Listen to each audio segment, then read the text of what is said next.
Fala galera, professor Gustavo Mendes na área para mais um encontro e esse nosso encontro ele está repleto de experimentos. O primeiro deles é o nosso novo ambiente, a qual o professor tem se dedicado a deixar a parte visual bem interessante, uma vez que o professor é um pouco desprovido de beleza.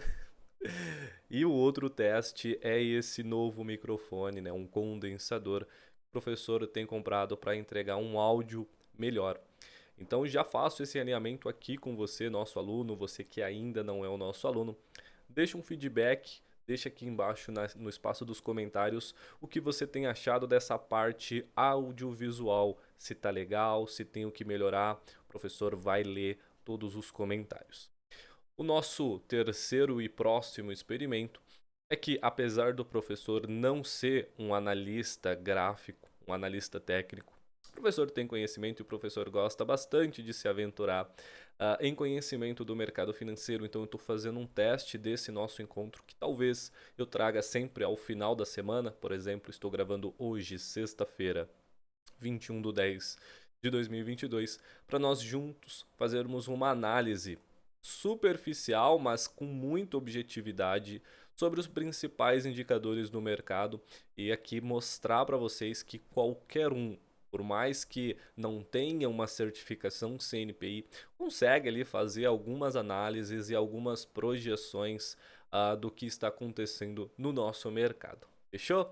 Então, sem mais delongas, vamos lá aqui para o compartilhamento de tela e eu vos trago aqui para o nosso gráfico, iniciando, claro, pelo nosso índice Ibovespa, principal índice de renda variável aqui da nossa bolsa de valores, composto ali por algo em torno de 80 empresas que representam ali as maiores empresas da nossa bolsa. Então, quem encabeça esse índice, por exemplo, é a Vale, a Petrobras, o Itaú.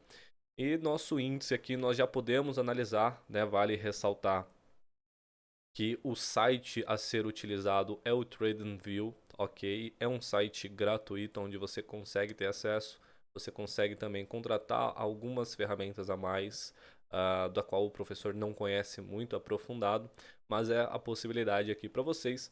Então, rapidamente, né? Eu vim aqui na parte de cima, cliquei aqui. Nós temos as ações, nós temos os futuros, os forex, que é basicamente as negociações de paridades de moeda, tipo dólar, real e qualquer outro tipo de paridade. Nós temos os criptoativos, nós temos os índices, que no caso é o que nós estamos vendo aqui, o índice Bovespa, por exemplo. Nós temos os títulos, e clicando aqui nós veremos que tem aqui logo os principais, já tem já como se fosse uma recomendação. Os principais, sendo ele, quem é o nosso aluno sabe que o principal índice aqui dos títulos de renda fixa normalmente é o US 10 Years, né, que é o título de 10 anos do governo americano. Nós temos algumas coisas também aqui de economia, mas o professor aqui vai sempre estar focando no todos. Rapidamente o professor vem e coloca o IBOV. Nós já vemos aqui o Index Bovespa, né, o índice Bovespa, representado pela própria BMF Bovespa. E esse é o nosso índice. Nós podemos observar apertando Ctrl, e aqui o professor vai narrando o que ele está fazendo para ensinar vocês de fato. Então eu estou apertando Ctrl e usando ali o negocinho de rolar do mouse, eu estou indo para baixo, que aí eu estou diminuindo aqui o nosso distanciamento.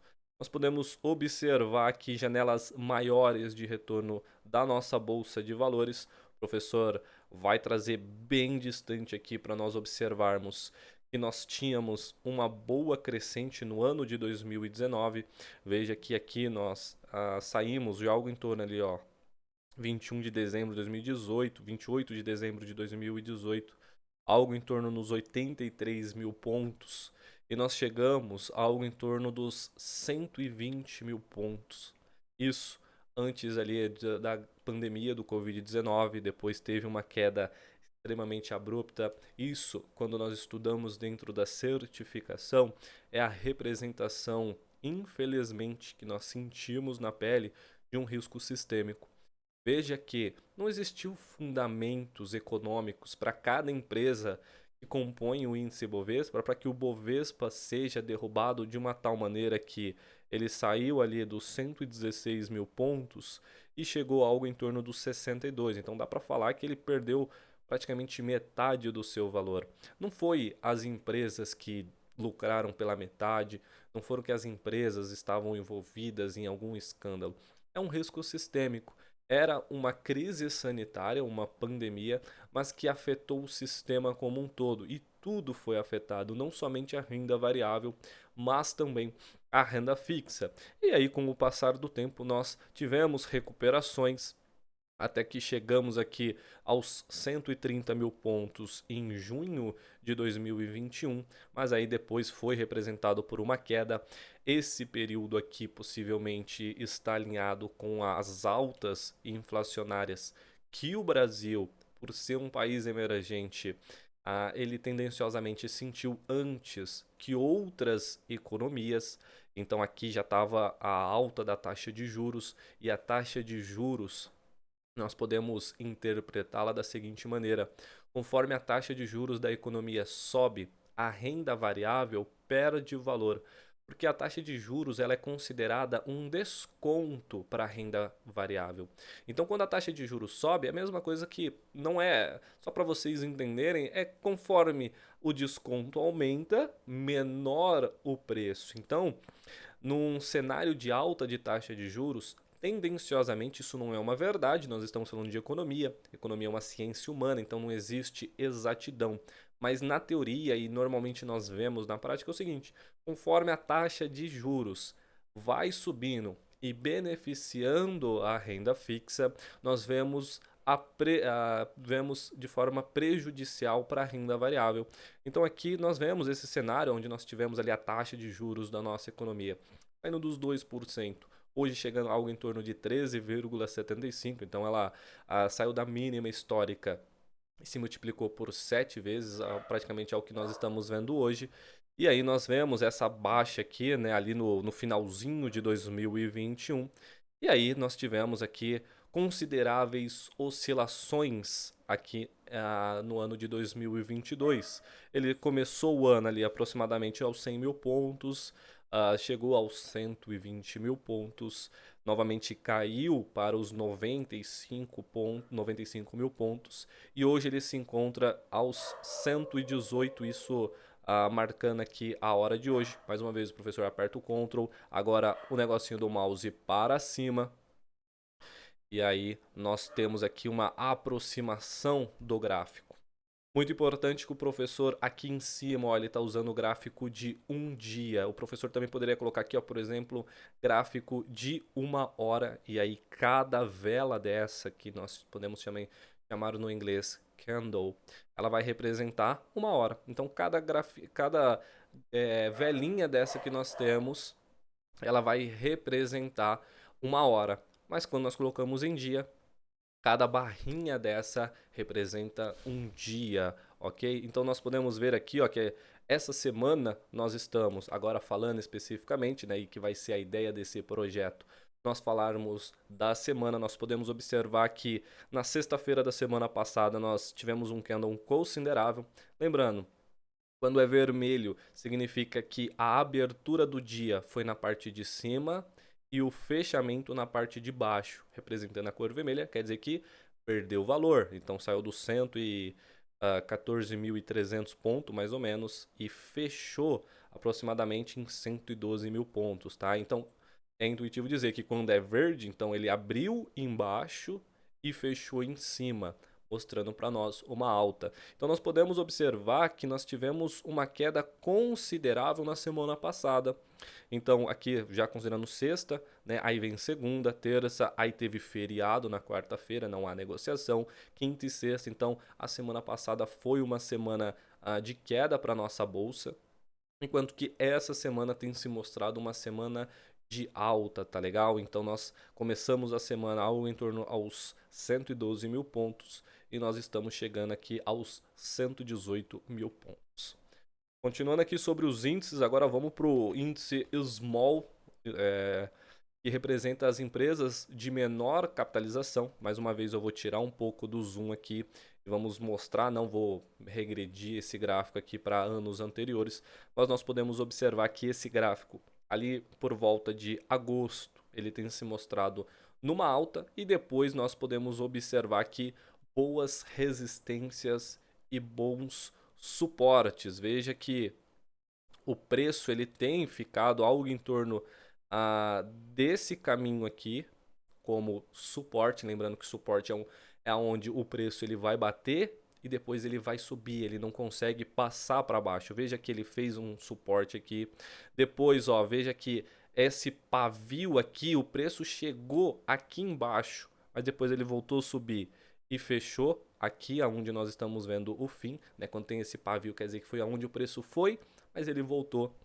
E aí, mais uma vez, ele veio aqui, mais uma vez nessa região, ele testou o suporte e não quebrou esse suporte. E da mesma forma, nós podemos ter aqui uma resistência presente nessa região aqui. Então veja que é um índice que está ali pelo menos desde começo de agosto, de forma lateralizada. Veja que suporte é onde ele bate, desculpa, a resistência é onde o preço bate subindo, mas ele não tem força para superar essa resistência e aí ele volta a cair. Nós podemos observar que aqui iniciou uma resistência, aqui quis testar essa resistência, aqui quis testar superar essa resistência, mas não foi possível. Aqui mais uma vez foi testado a resistência e provou-se que não foi suficiente. Então deixa o professor tirar essas linhas de tendência. Eu estou clicando na linha, apertando delete. Lembrando que aqui tem algumas ferramentas, por exemplo, eu usei aqui a linha de tendência, mas se apertar a setinha ao lado, nós temos algumas coisas aqui que podem ser utilizadas. O professor não vai se aprofundar muito nisso aqui. Mas falando da semana, vamos observar. Opa, o professor está com a linha de tendência selecionada. Deixa eu só apagar essa linha. Então nós podemos observar para andar no gráfico, ok? Aperta com o botão esquerdo do mouse e movimenta sem maiores problemas. Então nós vemos aqui que outubro ele teve uma alta extremamente considerável, um candle de força que saiu dos 2.174 pontos, bateu ali. Lembrando que nós estamos no gráfico do dia, então isso foi num dia só, chegou nos 2.286. Depois ele veio numa queda e aí nós temos observado aqui uma queda, mais uma vez de forma lateralizada, ele está subindo, ele está caindo, até ele não está mostrando uma tendência de queda, nem uma tendência de alta, que ele está mostrando de fato uma tendência lateralizada no índice Small Cap. No momento, no dia de hoje, ele tem aqui subido algo em torno dos aproximadamente, ele teve uma bastante volatilidade, né? Então ele abriu, ele está em alta, mas ele chegou a bater 2.218, chegou a bater 2.259, mas ele está bem estável aqui pelo que nós estamos vendo. Outro índice, né, o Mid Large Cap. Então se nós falamos das empresas de menor capitalização, as small caps, que normalmente representam ali as 15 empresas, os 15% das menores empresas, o Mid Large Cap representa aqui as 85 normalmente maiores empresas. Mais uma vez, nós podemos observar também uma tendência de alta. Claro, esse índice ele tem uma correlação muito aproximada ao Ibovespa, porque se o Ibovespa são as maiores empresas, o índice Mid Large Cap ele tem uma tendência. Então nós podemos ver ó, que desde segunda ele está numa alta. Da mesma forma que se nós trazermos de volta o Ibovespa, nós podemos também ver ó, muito parecido. Veja que eu acabei de trocar o gráfico e parece quase a mesma coisa. Ó. Nós temos o Ibovespa e nós temos o Mid Large Cap. Veja que os candles praticamente são idênticos. Beleza? Continuando nos índices, vamos dar uma olhadinha no S&P 500. Deixa eu ver aqui. Tá numa queda, né? Ele vai ter algumas limitações aqui dentro do site a respeito do índice, mas de forma geral nós podemos ver que está numa queda aqui considerável. Lembrando que o S&P 500 são as 500 maiores empresas dos Estados Unidos, é o principal índice lá para nós analisarmos. A economia americana tem sofrido um pouquinho, inflações históricas, taxas de juros crescendo e nós veremos isso mais à frente. Então isso corrobora com essa queda considerável do S&P 500. Rapidamente, vamos dar uma olhada nas principais empresas brasileiras aqui. Vamos iniciar com a Vale, né? Ela vai fazendo jus aqui a uma considerável alta no dia de hoje, representando como ela tem um forte percentual de participação no Ibovespa. Quando o Ibovespa está indo bem, na verdade é meio que o oposto, né? Os dois andam bastante juntos. Se a Vale vai mal, tendenciosamente ela puxa o Ibovespa para baixo. E se o Ibovespa está indo bem, quer dizer que a Vale está indo bem, né? Porque tem a sua representação dentro desse índice. Então nós podemos ver aqui que na semana passada teve uma considerável queda e nessa semana, apesar de ter alguns dias de fechamento negativo, ela também tem aqui representado a partir de segunda, ó, ela saiu aqui dos 70 e já está batendo ali R$ 73 praticamente. Então ela está sendo com uma correlação positiva quando nós vemos na certificação. Da mesma forma, nós temos a PETR3, ações da Petrobras. Lembrando, 3 significa que são ações ordinárias. Da mesma forma, ações da Petrobras, ela vem numa alta bem considerável. Nós vemos aí a Petrobras batendo recorde de lucro. Foi a empresa no mundo que mais distribuiu dividendos recentemente. Então, assim, ela tá super bem. Além de a economia brasileira tá caminhando bem aí com o combate à inflação nos dias de hoje, a Petrobras em especial, nós podemos ver que ela tem se desempenhado muito bem pelo fato dos preços dos combustíveis, os lucros absurdos diante de uma empresa que gerava prejuízo. E para concluir aqui, a Itub3, né, Itaú, se eu não estiver enganado, é a terceira maior empresa registrada aqui no Brasil, também numa considerável alta, analisando ali o desempenho da nossa economia.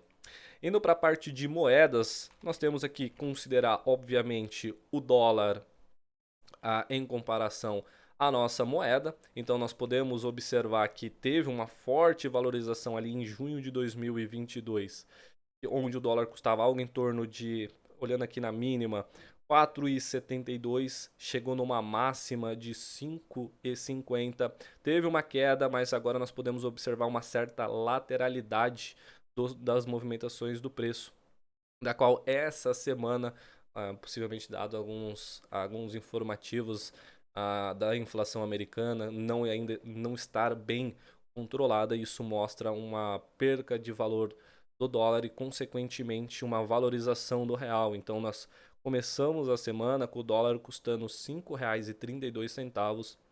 Hoje já está ali algo em torno de R$ 5,18. Outra moeda também que é muito bacana nós fazemos a comparação com o dólar, caro, é a segunda, se não a principal moeda aqui, as duas principais moedas, que é o dólar americano comparado ao euro. Lembrando que os dois estão muito próximos, veja que tá valendo ali, cada euro tá valendo $1 e $1 praticamente, $1,01.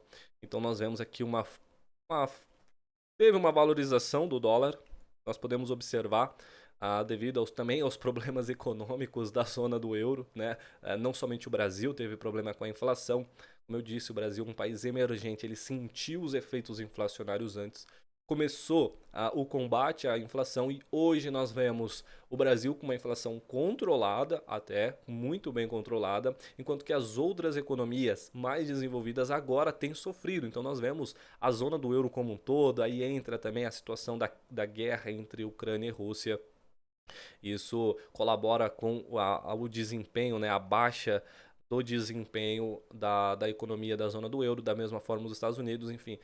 O Japão tem sentido, todos os países têm sentido, claro, é pelo combate à pandemia que nós vimos, os incentivos fiscais, mas de qualquer forma a zona do euro estava numa situação ainda está numa situação bem precária e consequentemente nós vimos uma valorização do dólar frente ao euro, né? Então aqui embaixo, ó, veja que lá no comecinho do ano, o dólar custava 90 centavos comparado ao euro e hoje já está valendo um pouquinho mais. Isso é por decorrência dos problemas econômicos, problemas de guerras, problemas agora com a parte de energética, né? O gás natural que vem da Rússia, enfim, vários problemas ali pertencentes à zona do euro. Isso colabora com a situação atual que nós estamos vendo. Indo agora para a parte dos criptoativos, claro, nós temos que dar uma olhadinha no Bitcoin, é a principal moeda, né, que nós temos. Então, vamos dar uma olhadinha no Bitcoin.